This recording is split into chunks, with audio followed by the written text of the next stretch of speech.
मैं हेमंत सती झारखंड राज्य के राजमहल अनुसूचित जनजातीय संसदीय निर्वाचन क्षेत्र के लिए रिटर्निंग ऑफिसर यह प्रमाणित करता हूं कि 4 जून 2024 को श्री विजय कुमार हासदा, ग्राम कालीतल्ला, बंगालीपाड़ा, पोस्ट ऑफिस बड़हरवा, जिला साहेबगंज, जो कि झारखंड मुक्ति मोर्चा के द्वारा खड़े किए गए थे, को राजमहल अनुसूचित जनजातीय क्षेत्र के निर्वाचन क्षेत्र द्वारा लोकसभा के सदस्य के सम्यक रूप से निर्वाचित हो चुके हैं। इसके साक्ष्य स्वरूप मैं उनको निर्वाचन का प्रमाण पत्र प्रदान कर रहा हूं। नमस्कार स्टार अभी तक चैनल में आपका स्वागत है। राजमहल लोकसभा क्षेत्र से फिर एक बार 1,78,264 वोट से विजय हासदा ने तीसरी बार की जीत दर्ज। उन्हें 6,13,371 वोट प्राप्त हुए हैं, जो कुल मतदान का 50.35% है। दूसरे स्थान पर रहे भारतीय जनता पार्टी के ताला मरांडी को 4,35,107 मत प्राप्त हुए हैं। मतगणना के बाद तीसरे स्थान पर झारखंड मुक्ति मोर्चा के बागी उम्मीदवार लोबिन हेम्ब्रम रहे हैं, जिनको 42,140 मत प्राप्त हुए हैं। चौथे स्थान पर सीपीएम के गोपीन सोरेन रहे हैं, जिनको 37,291 मत प्राप्त हुए हैं।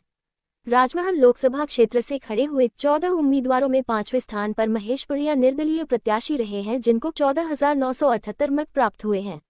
छठे स्थान पर राष्ट्रीय जन भावना पार्टी के अजीत मरांडी रहे हैं, जिनको 11,251 मत प्राप्त हुए हैं।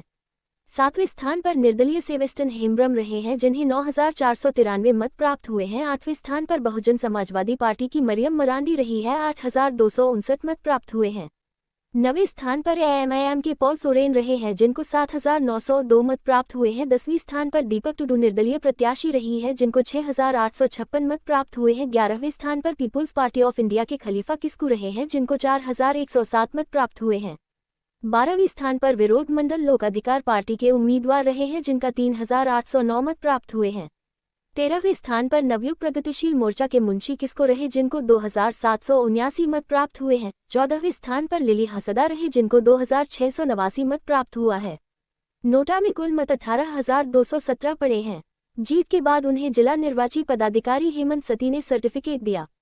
जीत के बाद विजय हासदा ने क्या कहा, चलिए उन्हीं से सुनते हैं। रिपोर्ट प्रवीण कुमार, स्टार अभी सबसे पहले तो मैं तमाम राजमहल की जनता को धन्यवाद देना चाहूँगा। हमारे नेता माननीय मुख्यमंत्री को धन्यवाद देना चाहूँगा। उन्होंने तीसरी बार मुझे यहाँ से चुना। तमाम कार्यकर्ता इस कार्य में लगे, सबों को धन्यवाद देना चाहूँगा। और विशेष करके 2 महिलाएं, जिनकी मुझे लगता है कि इस इलेक्शन में बहुत अच्छा अहम रोल रहा है। एक हमारी माता जी, और उनका आशीर्वाद हमेशा मुझे प्राप्त है, और एक हमारी कल्पना भाभी जी, जिस तरह से उन्होंने आज बागडोर इस क्राइसिस फेज में संभालने के बाद और राजमहल में इस तरह से उनका टीम, और मैं यही कह सकता हूं कि आज जितने लोग इस महापर्व में भाग लिए, सबों को मैं बधाई देना चाहूँगा। और मैं ये कह सकता हूँ कि कई मांगे, कई अधूरे कार्य हमारी सरकार की लगातार कार्यरत है। बहुत सारी चीज़ें राजमहल लोकसभा में लगातार मैं प्रयासरत भी रहा हूँ, चाहे वो रेलवे से संबंधित रहा हो, मेडिकल से संबंधित रहा हो, कनेक्टिविटी से संबंधित रहा हो। इन सभी चीज़ों पे और सभी चीज़ों पे लगातार मेरा फोकस बना रहेगा। और जिस तरह से लगातार मैं सदन के अंदर और सदन के बाहर यहाँ राजमहल लोकसभा की और पूरे झारखंड की मसलों को लगातार लेकर के अग्रसर रहा हूँ, आगे भी रहूँगा। आप दूसरे सांसद हैं जिन्होंने तीसरी बार जीत दर्ज की है, आप क्या कहेंगे इस पर? आप तीसरी बार सांसद बनने वाले दूसरे लोग व्यक्ति हैं, सांसद बनने वाले ईश्वर मरांडी के बाद, इस पर आप क्या कहेंगे, आपका अनुभव? इसके लिए मैं जनता को धन्यवाद देना चाहूँगा कि उन्होंने मुझ पर विश्वास किया और पिछली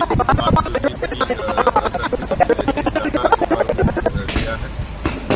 तहे दिल से ऋणी हूँ यहाँ के लोगों का, उनके प्यार लोबिन हेम्ब्रम के बारे में मैं ये कह सकता हूँ कि ये जीत आज जनता की है। इसे किसी और के साथ ना अभी हम नेगेटिव की ओर ना ले जाए तो